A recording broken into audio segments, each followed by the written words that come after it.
Hello, and thank you for giving me this platform to share scripture with you. I was asked to share scripture here by Dari, and I took up this challenge because I thought, well, it's a wonderful opportunity to actually share scriptures, and this is going to be a regular Sunday thing.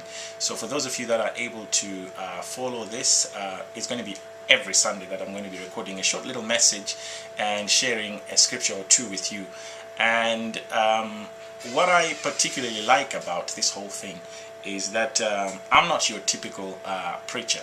So I like to look at scripture, read that scripture, and delve a little deeper into that scripture and perhaps dissect and see what that scripture actually means. I believe that a lot of preachers don't do these things because they preach to an audience that they want to constantly attract and bring to church, maybe for financial reasons, but I'm not going to go into that.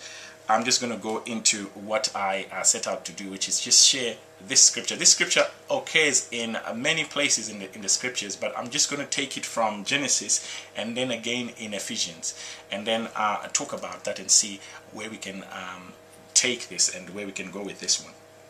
So I'll read in Genesis chapter 2 verse 24. Therefore shall a man leave his father and his mother, and shall cleave unto his wife, and they shall become one flesh. Now, I personally think that this scripture talks to men, and it's a prerequisite for marriage, and it's particularly talking to the male species, the man. Right? So it's not talking to men in general, as in men and women or the human race, but it's talking to men in particular. Now it says, man shall leave his mother and his father, and shall cleave unto his wife.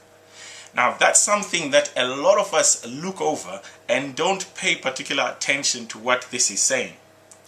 Now, why does it say a man shall leave his father and his mother? Because this is the prerequisite for a solid foundation to a marriage. A lot of us are leaving, a lot of men are leaving their mother and father, but not detaching themselves completely and cleaving unto their wives. They still cling on to their mothers, especially the men. They still cling on to their mothers. And once you find a man that has not actually left mother and father and wholly clung or joined with his wife, there is always a problem, because the foundation already has cracks. This is why you then find that the mother of the husband or the man is always in constant battle with the wife. So this is where you find that Amwene Nemurora will constantly be fighting. The reason is because the mother still wants to mother this boy or child or son, because he has not actually taken it upon himself to say, I am now a man and I need to leave my father and mother. And because they continuously want to mother their son, the wife wants to then compete, in that they're thinking, no, but this is my husband. And the husband is not really being a man, because he still goes back to mama. He's still mama's boy. So that becomes a crack in the foundation, and there's always going to be conflicts in that type of marriage. Now, what it actually means there is, when you leave, you are saying to your mother, I am now a man and I have my own woman. It doesn't mean to say you are cutting ties with your mother, but you stop being mothered as a boy and you become a man. So only men qualify to be in marriage. If you still feel that, you could be 40 and you could be still mama's boy, there's a problem there. So we need real men to realize you could be 23, you could be 18, and if you take it upon yourself and you know that now I am a man, I am going to leave my father and mother and cling unto my wife, then you have a good foundation for that marriage. And if that those perimeters are drawn and made clear, that your mother knows that you are a man, Your wife will appreciate that, and your mother will understand that, and the clash that is normally between mother-in-law and a daughter-in-law becomes less. Now, the opposite of that, let me read the same scripture. We find the same scripture in Ephesians. And if we go to Ephesians, in the book of Ephesians chapter 5, in verse, let me find my verse, chapter 5, and we are in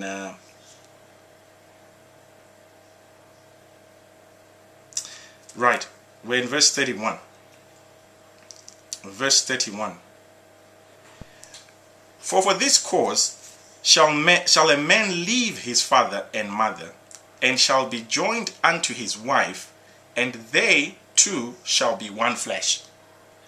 Now, if the mother is still joined in that, these two cannot really be one flesh, because mother is also trying to be part of that flesh.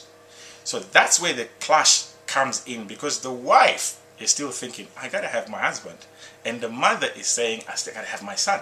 So there's gotta be you as the man to stand up and say, mother, you stop here, this is my wife's territory. So if you want to be mama's boy, you can never succeed in marriage. So this is why it says men shall leave. But then the opposite of that is not exactly the same, because there's a reason why it said man. Now a woman can still be connected in ways that a man cannot be connected to his mother and father. A woman that is not required to leave. This is what it's saying. A woman is not required to leave their mother and father. So men, understand this. If your woman is saying, oh, I got to talk to my mother, I need to send my mother this, I need to do this for my mother, they are within their rights. Biblically, they were not to leave, but they have joined with you, and you should know that they must and still would remain connected in a way that you are not to your parents. This is not to say that the woman is only to support her parents and not yours, but it's just to get you to have that understanding that when scripture says you should leave your father and mother, it is specifically talking to the man. I know that a lot of people that are listening to this message will be thinking, hang on a minute, this doesn't make any sense. This is not what my preacher has told me. But I said it to you before I started, that I am not your regular preacher. I'm just delving a little deeper and giving you a different perspective of what scripture says. Enjoy your Sunday. Let's meet again next week.